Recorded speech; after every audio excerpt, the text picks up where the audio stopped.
We're just hanging out here today. I've got a few different projects that I'm trying to bring on over the next few weeks. Um, Probably next week we'll have a guest on. We'll do another DePIN Masterminds.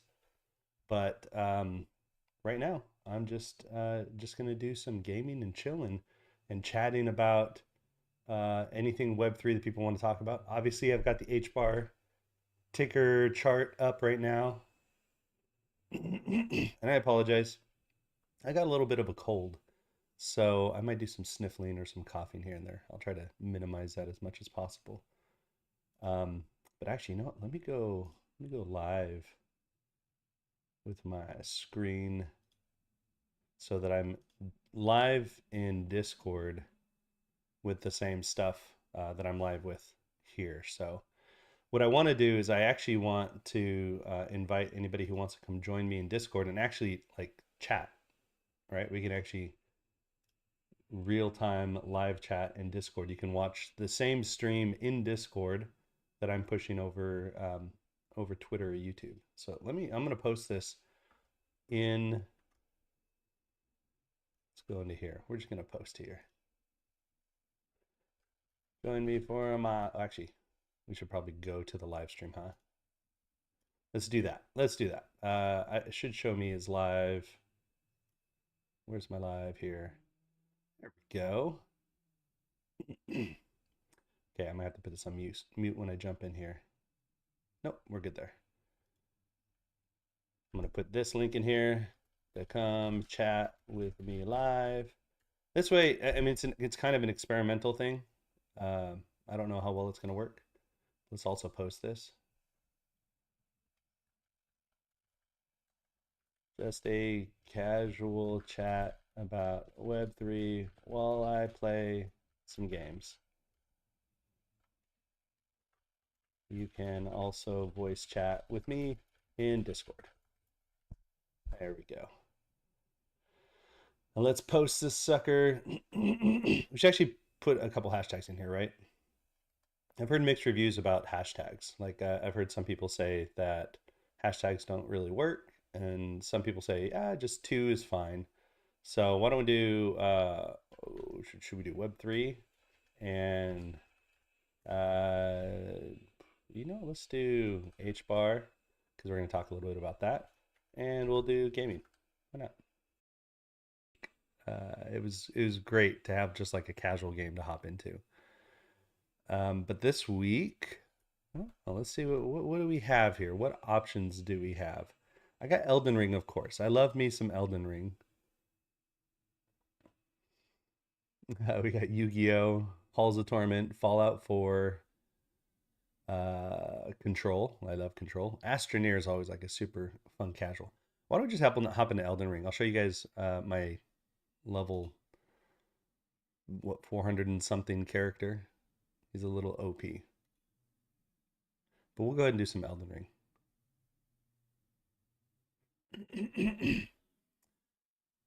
So it's going to get started right now. But while that's getting started, let me grab my controller.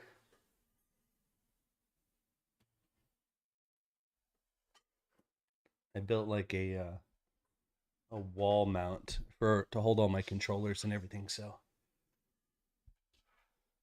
we'll do an office tour one of these days. This is kind of my man cave and office at the same time. We'll plug in the controller. Boom. That's the only way to play Elden Ring. All right, Elden Ring. Where are you at? It says it's trying to launch it. There we go. We'll let it finish launching and then we'll switch the screen over. All right, so kind of the big news is the H bar price. Holy cow. I'm really excited for it. I did not expect that, but I'm really excited for the price movement on this. It's been a little while since we were over 30 cents.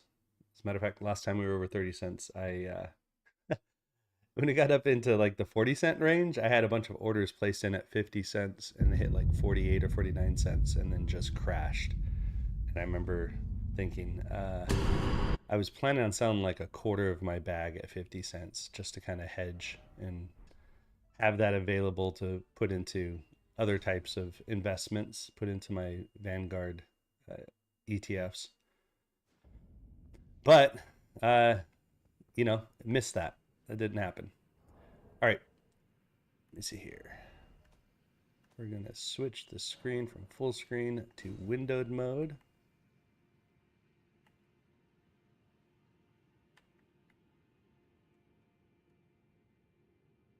Should be in windowed mode. Oh, try that again. Windowed mode. Oh. No. Come on. Windowed mode. It's struggling. Oh, I got to tell it to keep it. There we go. All right. So I'm going to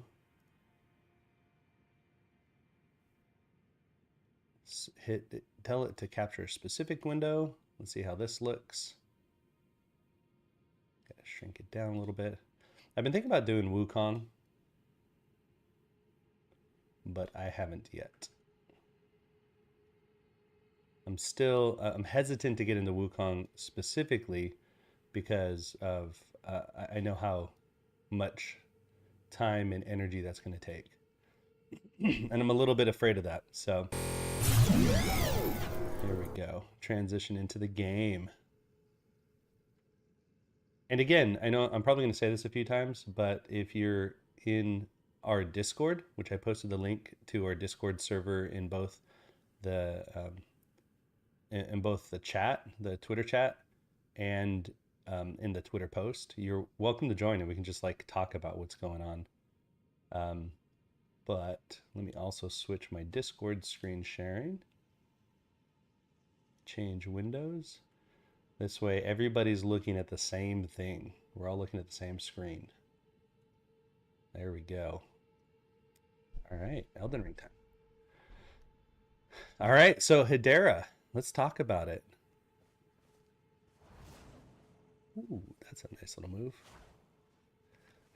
I've upgraded my character a little bit. I'm sure I've got, well, I shouldn't say upgraded. I've changed my character a little bit. Okay, I haven't upgraded this thing at all, so I should probably go do that. But if you look at like my stats, I'm 75, 85, everywhere. 60 is my lowest stat with Arcane. So level 476. Yeah, let's just say that I played this game a little bit, and my character's a little OP. He can kind of cast spells and fight and wear the heaviest armor and still be in medium load and still do his, you know, his little fast rolls here. Although I'm not totally convinced about the moveset yet.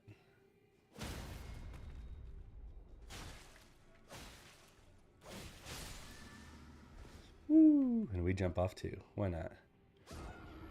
Although I need to go upgrade all that stuff.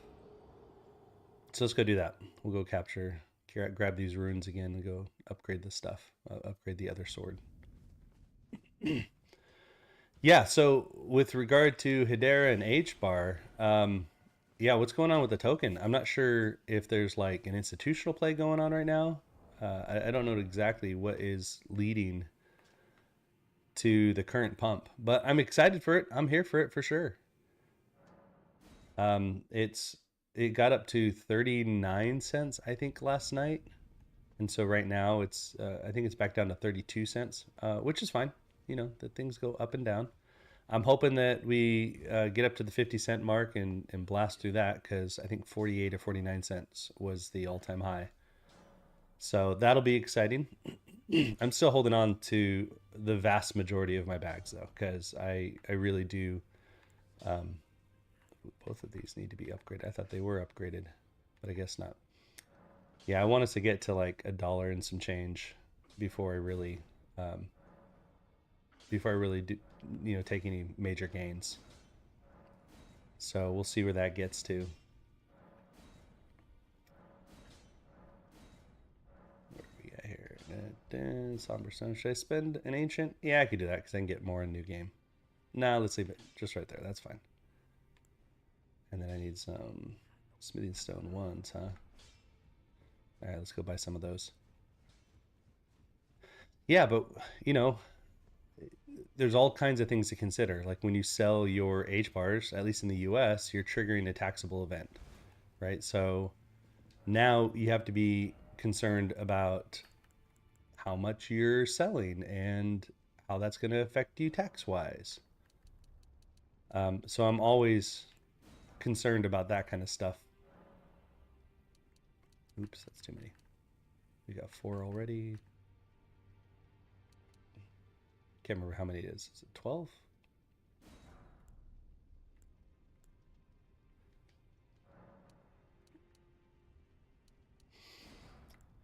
Yeah, I remember one year, especially when I got compensated in H bar, right? So like I got paid in H bar for a little bit of the work that I did when I was working with Hedera, and the value that I got paid at was at one price in the summer, and then when I had to go calculate taxes in the winter, or actually in the spring, and I had to liquidate H bars to pay the taxes on the stuff that I had received as compensation. I just remember the cap gains on that. It was like I lost so much money in that process because you had to pay taxes on it because there wasn't enough withheld. Just because you can't withhold uh, the full taxes for everybody everywhere in the world, and especially when it came to crypto, you did your best, right, in paying taxes. And so I'd always end up having to pay extra taxes in the springtime, and I'd have to liquidate some of my H bars. So that's why sometimes when I see people say stuff like, "Oh, everybody's dumping in April or March or April or whatever like that," you'd see a bunch of sales go on. It was usually somebody having to pay their taxes. And so I was always very sensitive to that. I know there were some people that were like, "Oh, look, Lehman and Mance are selling a bunch of H bars." And it's like, well, they also have to pay a lot of taxes on the H bars they received as compensation. And I remember that very well. So where should we go? I mean, I think I've beat just about everything. I kind of have two builds here right now. I'm playing around with this new build. I got a few other bonk builds, but this one's a little more stabby build. Where's a good place to just kind of mess around? I don't really want to go fight dragons, but maybe we can go fight some giants or something. Yeah, let's do it. Let's just come up here and find some things to fight. So that's always something that I'm like extra sensitive to, is what the tax implications are going to be on whatever I'm doing. So right now I'm thinking about that too. It's like anything that I sell at 32 or whatever cents. I was getting greedy there.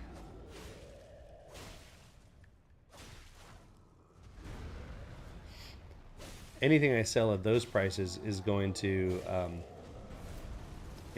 incur a tax event, because obviously I accrued most of my H bars at a lower price, right? And so if I sell them now, I'm going to get hit with that capital gains. Now the good news is it's been over a year. I think a year is the cap gains cutoff, right? So it's been over a year. So I, I actually get the partake in cap gains and not in regular income. Although cap gains, oh my goodness, did you guys know? I did a quick little calculation. Like in California alone, cap gains is something like, if you take federal and California together, it's something like 37% or something like that. It's wild. And I'm like, why do we have cap gains at all if it's just going to end up being the same price or the same or similar tax bracket as regular income? And maybe even potentially higher. I don't know how that works. I'd have to go look at the numbers, but if my income is low enough in a year that I can have a lower regular income tax bracket, but cap gains is kind of a fixed percentage at a higher number, do I end up paying more in cap gains than I would like in just my regular income? Oh, I haven't fought this guy yet, or this person yet. Ooh, let's see how this goes.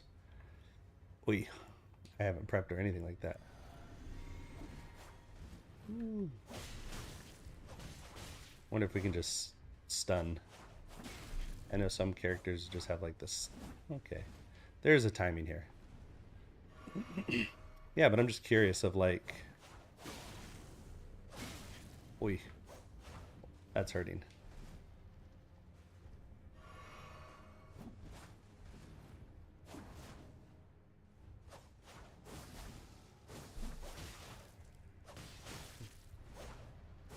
Oi.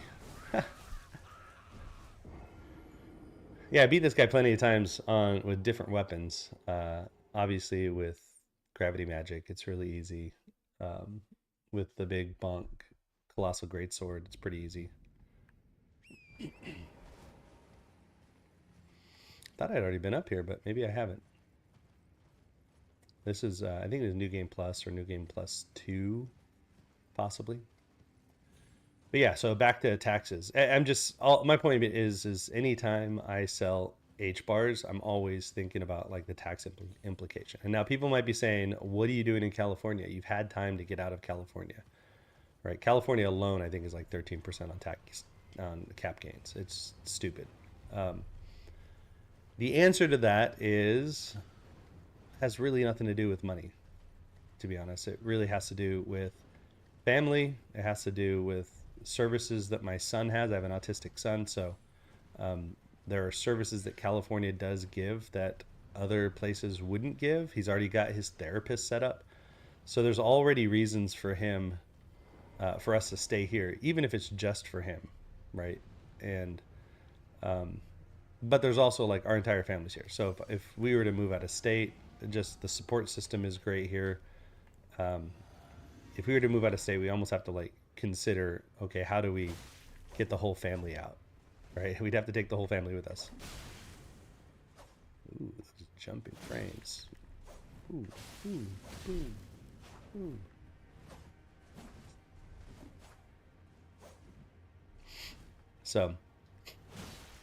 So the reason for us staying here really is it's if if it were if it were only a math equation, we would have been out of here a long time ago. But because it is about family and services for my autistic son, the way I think about it is like this is the premium that we pay for having these benefits, right? As much as I hate the tax situation in California, that's just it is what it is. Another Rivers of Blood. That's the other thing is I'm collecting all of these weapons multiple times over now. So, yeah, and I don't think it even makes sense to grab this because I don't think I can go up anymore. I think I'm at the top tier maxed out. So that's why still in California, but I'm really excited about where the token price is going. I posted last night that post about, uh, you know, relative to other projects, where's the price of H bar? And I like to usually look at MCAP because in MCAP that just tells you how much money's moving around in that project or moving around uh, in that investment space. I think that's a better measure of projects relative to each other is the MCAP versus the token price. Because token price is arbitrary, right? It's really MCAP. It's like wattage, right? Wattage is volts times amps. MCAP is total circulating supply times token price. And I heard somebody in a post recently mention, actually in response to that post, mention that MCAP's a meaningless metric. I don't think it's meaningless. They were talking about the ins and outs being more important. I do agree with that. Like, how much activity is there in a token? Having a high MCAP doesn't necessarily mean that people are trading at a particular price. I've seen projects that, for all intents and purposes, they kind of manipulate the price on their token by having lower supplies or locking supplies up or artificially trading at higher prices for the token to try to bump the token price. So there are ways to do it if you don't have a lot of like organic volume. But when you've got $7 billion of 24-hour volume, it's really hard to manipulate that price. And I think maybe that's the point the person was making in in my Twitter post, was that, you know, more important than MCAP is the ins and outs. And so I'm not going to disagree with that. I think, you know, if you have sufficient activity on your project, which is you can see by those ins and outs, if you have sufficient activity, then your MCAP is meaningful. But really, though, I mean, MCAP is going to be meaningful either way, especially when you're getting into the tens of billions of dollars. Like, even if you're manipulating the price, it's nigh impossible to manipulate the price at that number. So anyway, my whole point with that post was basically just saying, looking at other projects, what have they gotten to? Other projects that I would consider kind of like sister projects to Hedera, XRP, Cardano, those types of projects. If we were to get Hedera's MCAP to that MCAP, to those sister project MCAPs, then what is the token price given the current circulating supply? And I think it was something like $1.14 or $1.19 or something like that if we hit Cardano's numbers. And if we hit, okay, that is kind of, I'm not a big fan of that particular move. But bleed's pretty good on this weapon. It's every few hits. Yeah, so if we were to get to XRP's price, which I'm not sure what's going on with XRP's. I mean, maybe somebody here can enlighten me. Like, does XRP have like a big old government deal or something? Like, what's going on with it getting to the MCAP that it's at?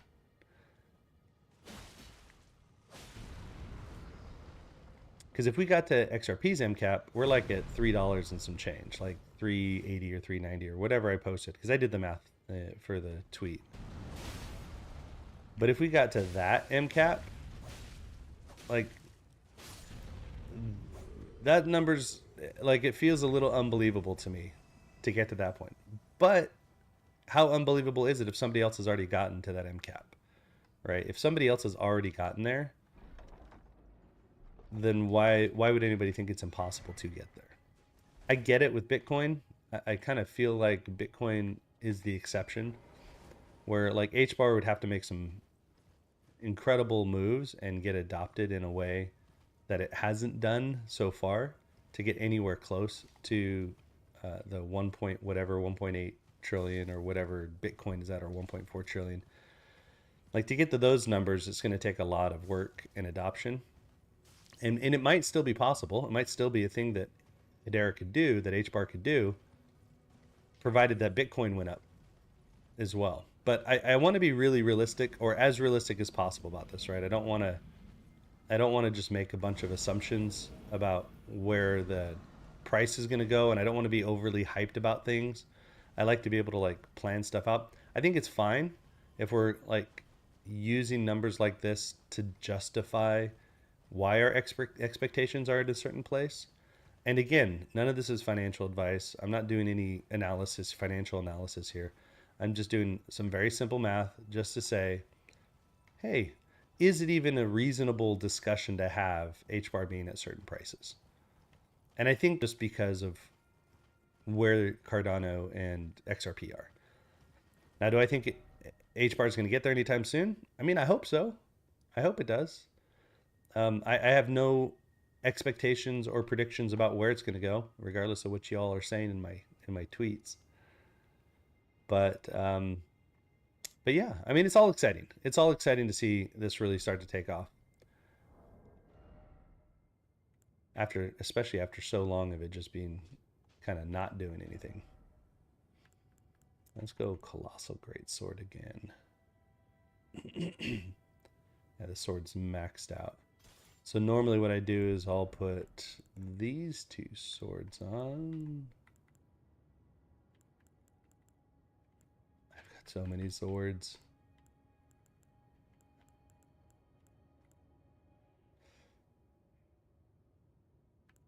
That one. That's not it, right? No. Is that it? That's not it. Is it?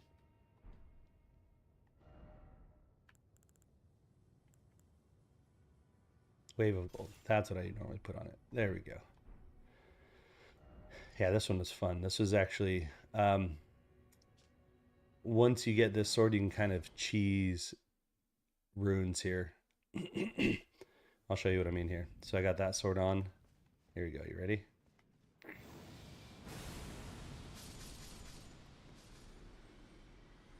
You pick up like 50,000 runes every time you do that move. That move is so OP. I mean, we are in New Game Plus 2.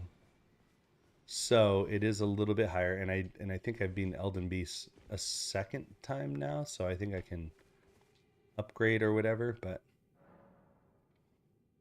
yeah, and then you just do this, and you just come up here, and you just like, boop, do it again. So this is a way to cheat all your XP.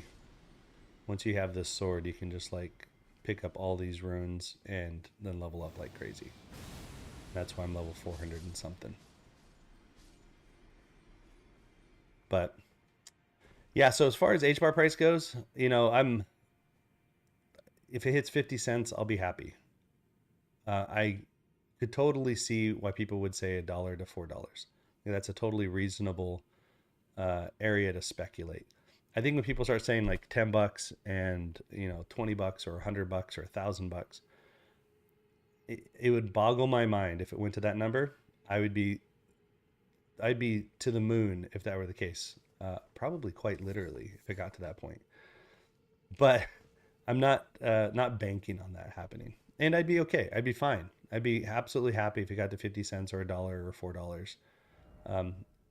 So I'm trying to temper my excitement, if you will. I'm trying to, you know, make plans about life. And when you start talking about money and investments, it really is kind of like it is very much like a personal planning thing where you have to like seriously take into consideration the impacts on your future, how it's going to affect your family, what are your next plans for projects.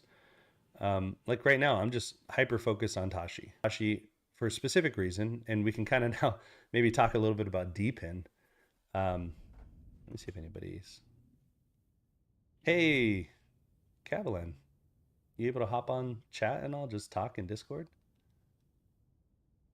I don't know if you're muted because you're trying to stay quiet or what. But you're welcome to jump on and chat with us. I think everybody will hear if you come through on it. But yeah, when it comes to Tashi, ooh, where am I? Oh, I'm back at the very beginning. Let's come up to here. So when it comes to Tashi, you know, we built Tashi originally as an improvement on the consensus algorithm. So we get strictly peer-to-peer data synchronization. We got like incredibly low speeds. So most of you know this. And we're really fleshing this out in the gaming space because gaming has a low latency requirement. And sometimes games can have a high throughput requirement as well. Generally not as much as, say, financial use cases. But it does have a low latency and a relatively high throughput requirement, right? So if you think about, even if you're to say 60 frames a second, and that requires, say we even match the TPS to frames per second per player. So when we think about gaming, we think about number of ticks, and ticks is how many times the client updates with the server or communicates to the server, or the server communicates back. So when we're saying ticks, if we say 60 ticks, we're basically saying 60 ticks per second, the game is getting updated with the server. Okay, so if we use those numbers and we say that each player requires 60 ticks or 60 frames per second or 60 transactions per second, if you will, and we have 10 players, then what we're saying is you need 600 transactions per second to support a single game. And that's a non-trivial amount of throughput, right? If you've got 20 players, you need 1200 TPS. Now, if you double the tick speed, say you want to do 120 ticks, which I think Valorant does. There's very few games that do, because they have lots of games have different tick speeds for, you know, how frequently the client talks to the server versus how frequently the server talks back to the client. But if you, even if we went to 120, you know, that's going to double that yet again.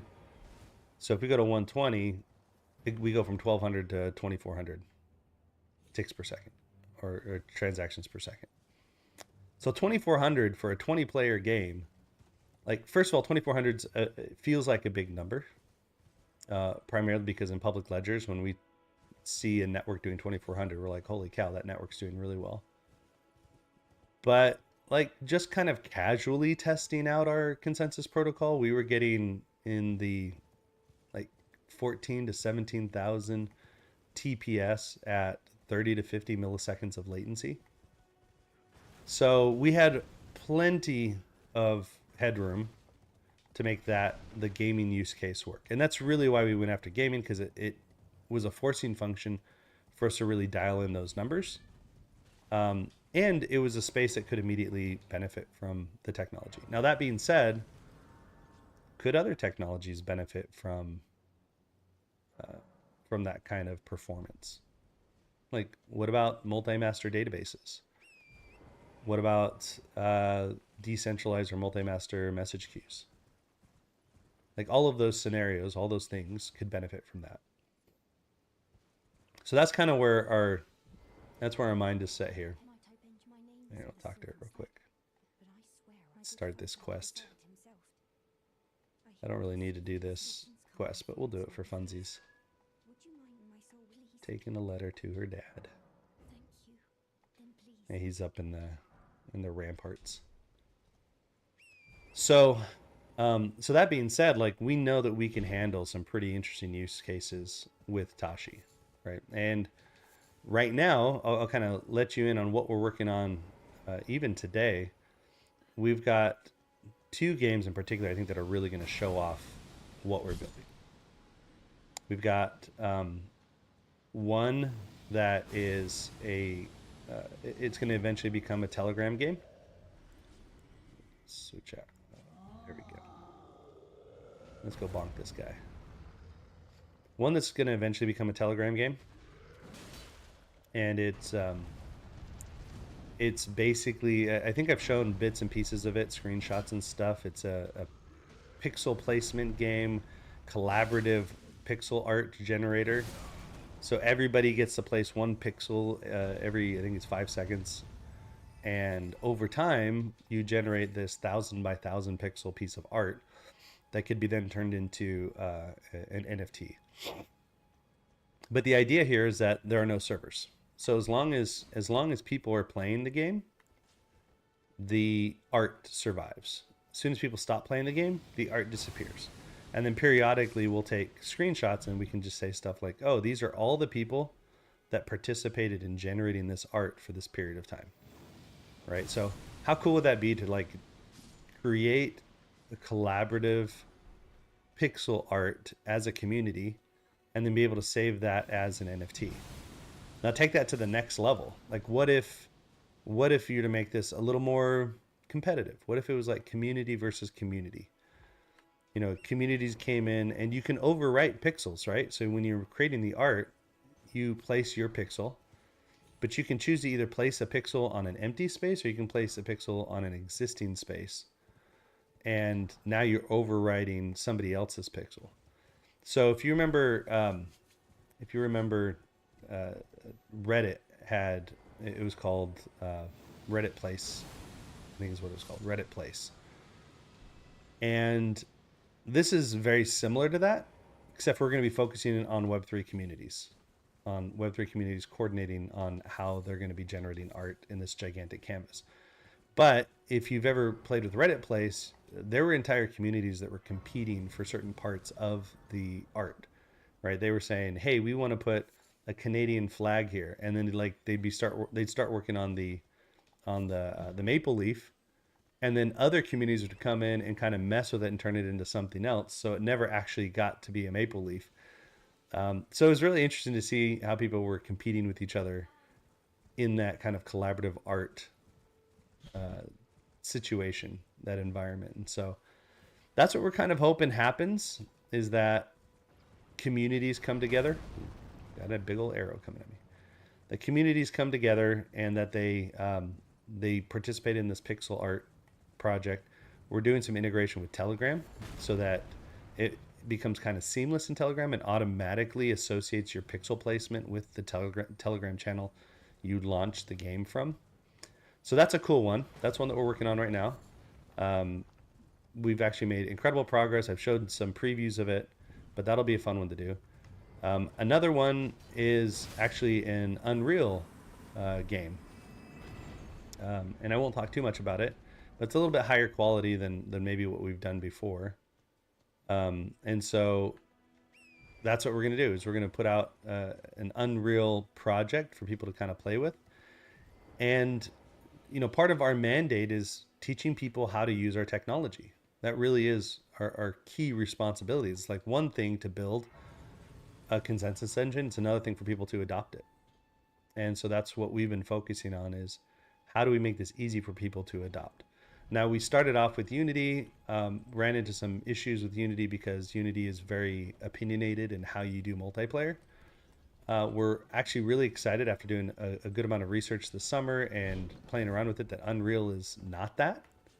So we have a lot more flexibility with Unreal. So I'm really excited about that as well. So anyway, those are kind of the things that are working in the works right now. As soon as some of those things pan out a little bit more, I'll give a little bit more detail, and we'll be doing some demos and things like that. But I just figured it'd be good to just share, you know, approximately what are some of the things that we're playing with right now. What are the things we're working on? But it'll get really exciting. I mean, if we can do this with games, oh, dang it. Oh, yeah, I can't really cast any of that stuff because I don't have my, there we go. There we go. Now I can cast some stuff if I want. Yeah, that's cute.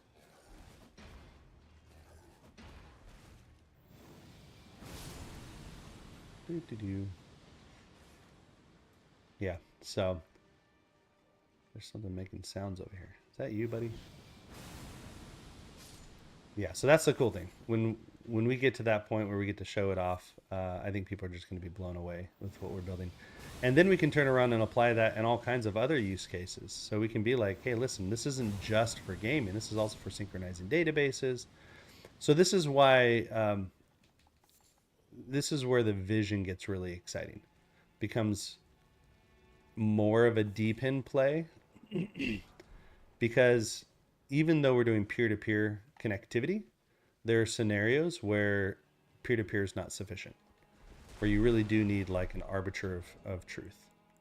Oh, am I heavy loaded? I am. I was wondering, I was rolling really slow. Let's go ahead and get rid of that guy. Okay, now we're done the meeting. Okay. Oh, much better. So, so that being said, ooh, another claymore, of course. So that being said, like the project it gets huge, but the point of, you know, we can't do everything strictly peer-to-peer, meaning that there are going to be network challenges around connectivity. There are going to be consensus challenges like fairness. Like if you have, especially in a private network, if you have we'll say a 12-player game and 6 of the players, and it's a 6v6 game, for example, and one team is from a guild, they all know each other, so they can collude. We want to somehow prevent that collusion. And the way you do that is you add more consensus nodes to ensure that those 6 players don't have 1/3 of the consensus. So in a scenario where you really want to ensure that those 1/3 aren't cheating or aren't compromising consensus, you would just add 6 more players to the other team, but these are non-player nodes, right? These are consensus nodes, and that's all they do. So as long as the math makes sense, this works out really nicely. So anyway, those are some of the things that we're working on, I think, as far as making it fair and building out the consensus, or building out the consensus and failover nodes, if you will. That's the DePIN part of this. And we support all kinds of stuff when it comes to DePIN too. Is it going to hit those guys at all? Nope, because they're not touching the ground. Oh, you guys are the worst. All right. All right. Time to go use some spells on these guys. What do I have here? Mist. Black Vein Protection. Glintstone Shard. Why can I not use... Oh. Because I gotta do that. Boop-a-doo.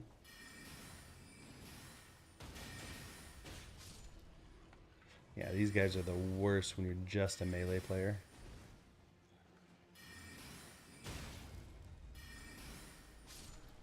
There we go. That's better.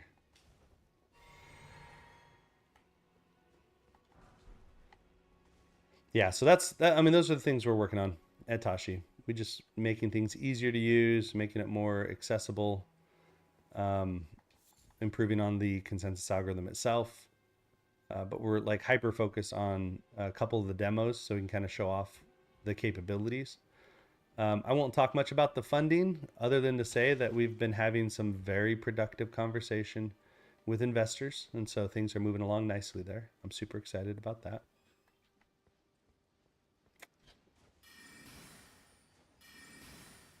I did post something yesterday that I said this might be controversial, but I was basically saying that like DePIN, if done well, if done right, could potentially replace L1, L2 blockchain. Because really, blockchain is just a type of DePIN. You're using other people's compute to maintain a ledger, right? So you are using a decentralized compute. Now the question is how specialized is that DePIN? Is it general, like most L1s are, L2s, where you can basically build whatever you want on it, which might be perfectly fine? Or are they purpose built? Are they designed to solve a specific problem? Which is what I think really differentiates DePIN from public networks. Oh, here's the one lady's dad.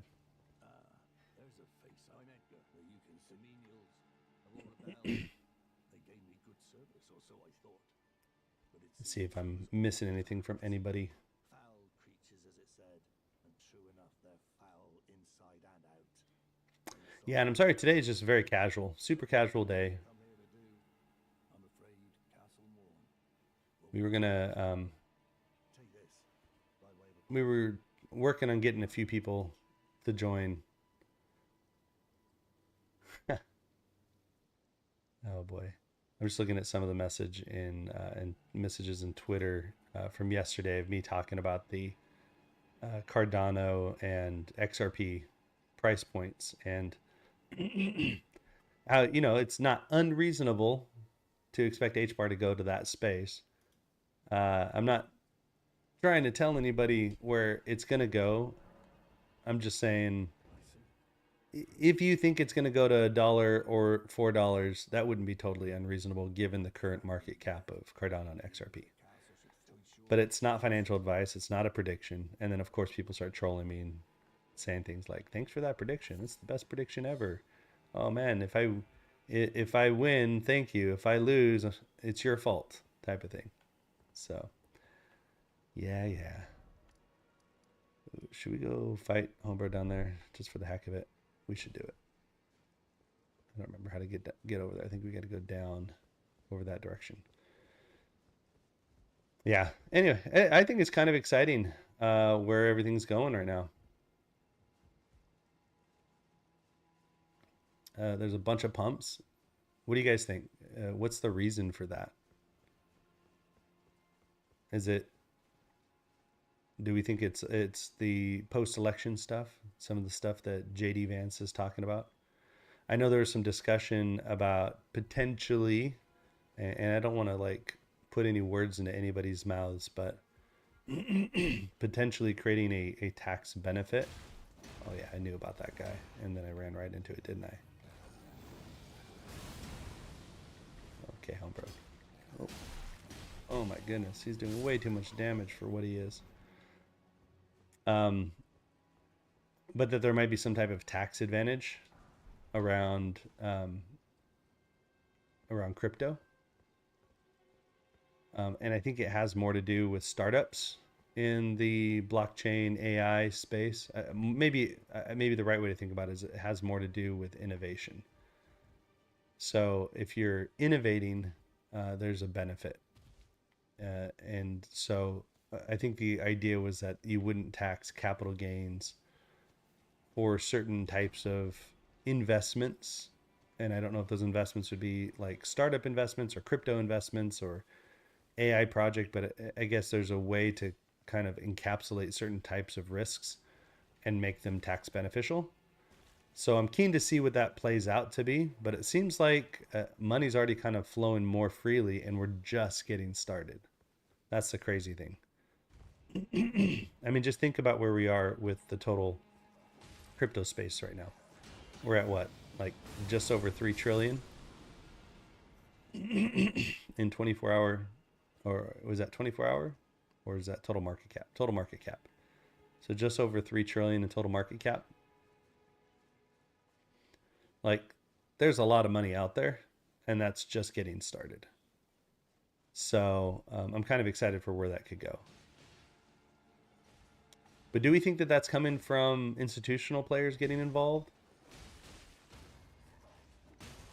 I know including particular cryptos in certain traditional investment funds, certain traditional financial vehicles, does make them more enticing, make them more exciting. And that may be what's happening with HBAR and XRP and Cardano, is that they're just getting more exciting for traditional investors, which I'm all in for. But is that what's happening?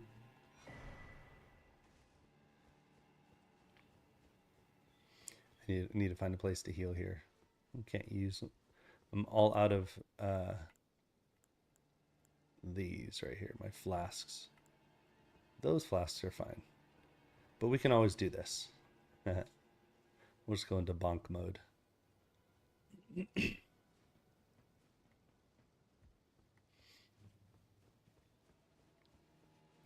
Yeah, I mean, there's still plenty of potential.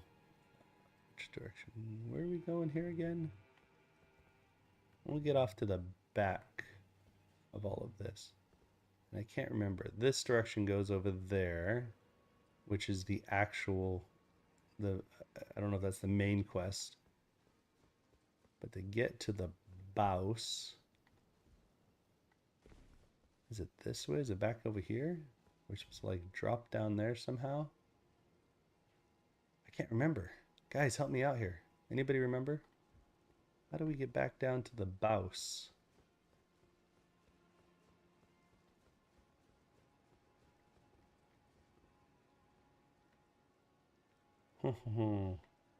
I don't remember. It's wild. I vaguely remember continuing this way, coming up this way. Do I drop off the back somewhere? There's got to be like a drop off the back.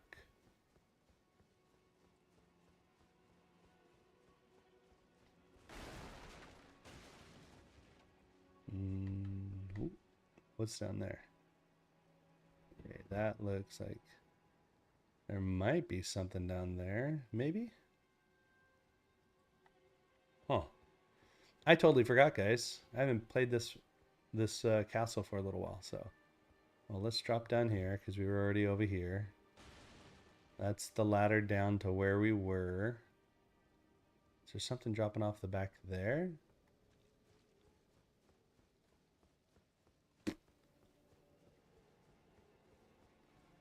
Yeah, I feel like there's probably like a ledge or something you can drop off. You know what? Maybe it's on the far side over here. It's right over here. Ah, this looks promising. There it is. Oh my goodness. Oh, I couldn't remember for a second. All right, so let's do a little bit of resting up. And honestly, the armor. Let's go. Should we put something cooler on? I mean, I guess this guy's pretty cool. But we got all this stuff here. Like we got Radahn's helmet. We got the coolest of them all. Where's it at? The pot. Let's do that. Do we just pull everything else off and we just run around like that? Sure, why not? Classic. Classic. I will say the last time I played against Melania, like, I beat her pretty easily. The first time, it took me forever to beat her. Okay, should we just like run and jump?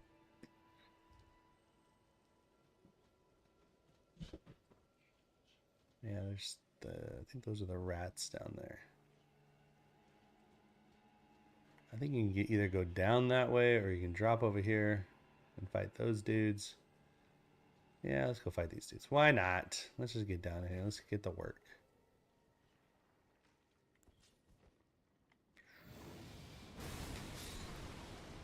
Are there rats in here? I thought there were rats in here or something. Just that dude? Pickled turtleneck, I'll take it though. Ooh.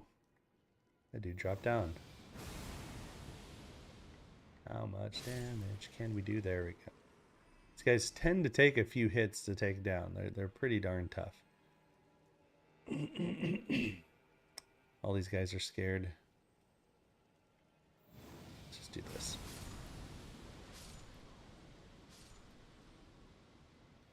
That thing goes on for way too long.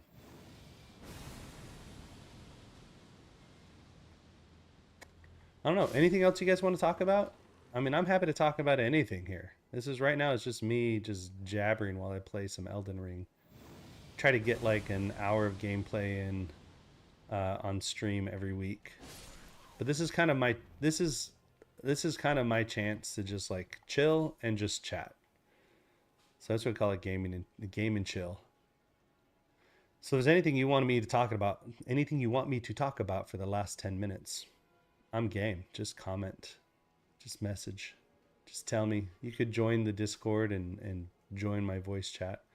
This particular this particular stream was not super well planned. I just kind of was like, you know, we had a couple of guests that I'm trying to line up for future DePIN Mastermind broadcasts, and today just didn't work out. Everybody, I think, is starting to get ready for the holiday, and so I was just like, all right, cool. Today is another game and chill day.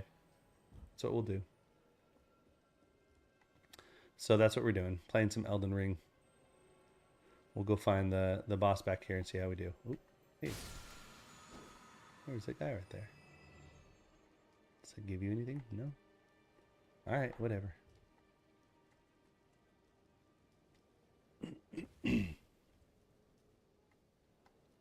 Yeah, but literally, if there's anything you want to talk about, Tashi, Hedera,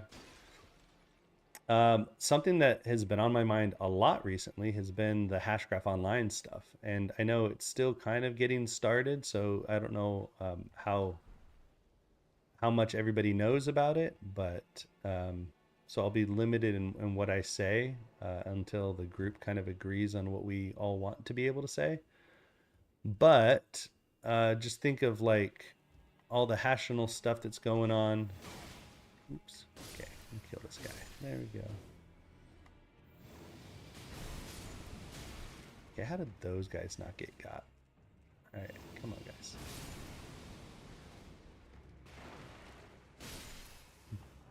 But there's a lot more to that Hashinals thing that's going on. So it's been something that's been on my mind a lot recently from the perspective of like, how do we message it? What are the benefits? I don't want to say too much until the rest of the Hashgraph Online group is ready to talk about stuff.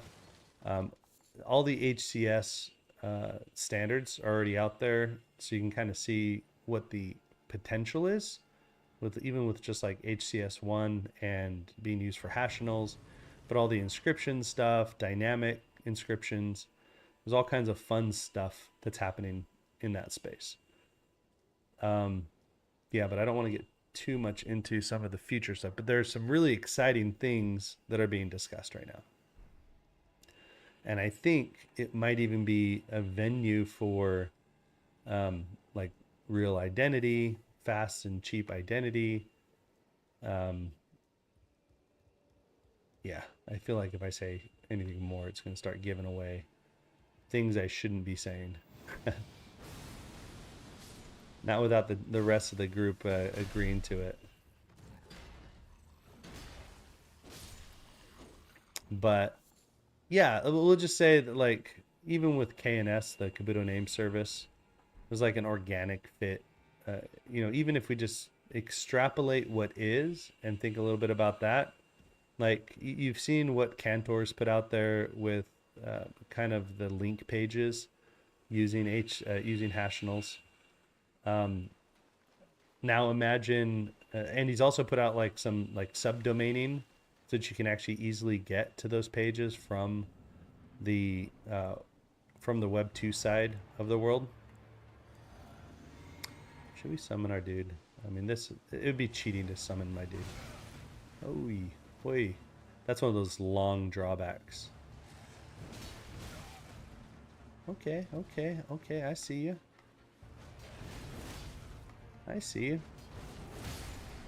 There we go. Dunzo. Yeah, I love that sword. That sword actually is one of the best swords in the game. So, yeah, there's some fun things happening in the Hashgraph Online community. So you got to keep an eye out on that. But even just looking at the stuff that Cantor's done, the link pages, he's set up the subdomaining to kilobytes to expose those link pages as Web2 web pages, even though they're inscribed and stored in that HCS protocol.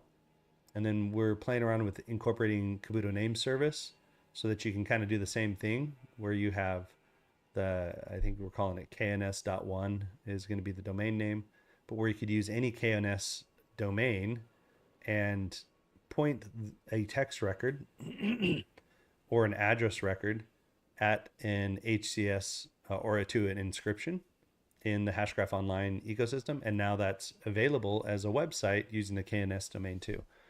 So lots of cool things happening. I love what that group is just like a really good group of people who are trying to solve real problems and using the technology that's here. So I've had my brain there a lot recently. I've also been thinking a lot about like sovereign home automation and sovereign data. And that's where I've thought about the Conduit product, where Conduit has like a hardware device you can keep in your house, and it basically becomes like a secure server for you with secure enclaves. It's got a networking module, security module, and a compute module. Again, sorry for my cold. It's been creeping up on me the last 24 hours. But the idea that like I could have my own document storage and photo sharing and stuff like that. There was actually, oh man, what was the name of that project? Is it HexOS? Is that what it is? You know what? Let's go take a look at that. I'm going to pull up in the browser here again. See if anybody has said anything on stream. No, basically just me hanging out on stream. Is it HexOS? Is that what it is? Yeah. Okay, so HexOS. So this is potentially, or this in the future, this is going to become a paid service. But the idea is you just take old hardware. It helps you set up, basically it helps you set up TrueNAS behind the scenes. And then you can have all these different apps you can install. And I think the first few apps is, what's the name of their first app? Yeah, so you got to buy, it's a lifetime per server type thing. But this is so that you're paying to support the product, right? You're paying for that simplicity. Let me see here. Oh, geez, let me switch it over so you guys can see what I'm looking at. That might be helpful. So here, let me go back to the top here. So HexOS, this is basically like fully control all your content and data, storage, streaming, virtual machines, and more. So you basically creating a private server at home. You can have VPN installed on it so you can log in from anywhere in the world. They've got some cool dynamic DNS stuff that they're going to be doing to support discovery of your device, your own network storage. And then you can install apps on top of it. Here he goes, Image and Plex are the first two apps that they have built into it. But it like walks you through setting up the server, tracking its health, managing the network, but it does it in such a simple way so you don't have to be like a computer nerd to do it. So I've been thinking a lot about this model right here. Like if we could somehow take like HexOS and bake it into like the conduit devices, now you get the like super secure hardware with like this very easy to manage like home server. And I'm thinking of it that way because it's more than just like Plex and watching videos and storing images, but like Image is an open source Google Photos where you can actually store photos on your device. You can share them between people on your network. But one real cool thing is you potentially could expose certain folders on your local NAS to the public. So you can now have like a public link to some images. So if you wanted to create albums you want to share out publicly, you can. And you don't need to use like a Google Photos service. You can just host it on your own home. And then additionally, like you can set up syncing. So anytime you're on your home network, your mobile phone will automatically sync photos with Image. Or you could have, backups of all your home devices coming to your home server. Now, let's take this to the next logical step. How does this play with DePIN? And this is where things get a little bit exciting. Is what if you had your own home server, but the same device would like logically and securely separate your home and private stuff from anything that's public, but you could also repurpose part of that machine to support a more almost like a public cloud, but almost like an edge cloud, meaning or a DePIN cloud, if you will. So just think Google Photos, for example. Suppose I don't want to host a server at home, but I'm willing to pay the edge cloud to store my photos in like an image style service that respects my privacy. So just like Google Photos, where I log in and I can control what photos only I can see and what photos other people can see, you could still do all of that same functionality. So imagine taking all the cloud stuff and instead of paying Google to do it, you're paying your neighbors and other people in the DePIN network to store and process your stuff. And so, um, you know, NextOS or HexOS is really about your own private storage and how do we expose some of your private stuff publicly. Cool technology, very, very early in the early stages. But I'm watching it very closely. It does super simplify setting up a home server. But I think the next level of that is like, okay, now that we've got all these home servers out there, people with all these servers floating around in their homes and they have unutilized or underutilized resources, is there a way we can repurpose those resources for the public's use? And that's where like the Conduit and Tashi strategy comes in. So with Tashi, we're doing it for gaming. Conduit's doing it. Well, I'm not going to speak for Conduit, but Conduit's doing it for security and storage. And there's a whole vision there for Conduit that I'm not going to get into because it's not my place to talk about what their future plans are. But I think there's a play here, right? We're seeing people interested in simplified home servers. We're seeing people being interested in controlling their own data. But now we take that to the next level and say, well, what if we added an incentive layer on top and allowed us to get the benefits of home servers without actually hosting our own hardware? Because even then that might be too much for us to ask, but at least we know that it's protected and private and secure and not being used by Google or anybody else for any other purpose. It's almost like having like your own iCloud, but knowing that it's your peers that are storing it for you. So anyway, this was a cool project I ran across yesterday that I was like, oh, okay, this looks interesting. I might have to look at this because I'm actually setting up a home server right now. So, all right. So I think that's going to be the end of the stream today. Got a little bit of Elden Ring in, beat a boss, chatted about a bunch of Web3 stuff, HBars, DePIN, Tashi progress, especially with regard to our games. If you got any questions, just hop into my my Twitter and send me a message, or hop into our Discord. I had one person in my Discord. He was on mute the whole time, but you're always welcome. If I do any of these like gaming and chill streams, you can actually hop into the Discord and be part of the discussion. It's just like on Twitter Spaces where people can like, join the discussion, join the panel and chat. In Discord, I'm basically just opening up the voice chat. You can watch the stream on Discord. And the stream that you're watching on Discord is actually more real time than say like the stream that is playing to YouTube or to Twitter. And so when your comments come in, they're going to be more real time to the game. So always happy to have people join. We had a few people join today, but nobody said anything. So looking forward to doing this again. Again, we do this every week on Tuesday at noon. We do some type of broadcast, whether it's a Twitter space or one of our DePIN mastermind sessions or a game and chill session. We do this every week, depending on what I can line up as far as guests or if there are any types of announcements that need to go out. Depending on those things will determine what type of broadcast we're going to do every week. But I try to do this every Tuesday at noon. I think the week of Christmas, we're not going to do it. And let me see here. I'm trying to remember. What is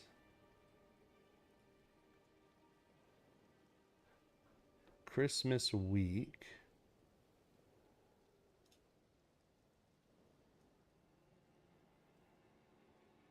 All right, so Christmas week is the 24th. So we're not going to do a stream on the 24th. I will do a stream on the 31st, which is going to be New Year's. I may even do a midnight stream and just stream through to the new year. So that would be fun. We'll see. We'll see what my family's plans are. The last couple of years, we usually just like sit around and watch movies and wait for the countdown and then celebrate with some sparkling cider and some ice cream or something. So it's been pretty chill. So we might do a stream on New Year's Eve, but we're definitely going to do a stream on New Year's Day at noon. But the 24th, so that week of Christmas, 24th at noon is the only one I'm going to skip. So we've got next week and the week after that we're going to do a Tuesday at noon Pacific stream. So hopefully I'll see you guys there. You're always welcome to join. Sometimes we go a little bit over, but you're also welcome to join the discussion. So come join our Discord. Go to TashiGG official is the Twitter account, or tashi.gg is the website, and you can join our Discord. And from there, you can actually join the conversation whenever we do these game and chill sessions. And sometimes when we do Twitter Space, you're welcome to join us in the Twitter Space. And if you got something to say, raise your hand. We'll bring you up. And when we do DePIN masterminds are a little bit more controlled. They're a little bit more planned. We usually have a guest or a topic we're talking about specifically. But when we do it, if you've got a project that is considered DePIN or fits in that DePIN category, and you want us to kind of pressure test the business model or the viability of the project, you're welcome to join us as well. So anyway, thanks again for joining. Again, we'll see you next week, Tuesday at noon Pacific. Looking forward to it. Hopefully we have a DePIN Masterminds next week. It just depends on, we got 2 guests that we're trying to line up. If not, we might do a Twitter Space. We might do another game and chill. But looking forward to seeing you then.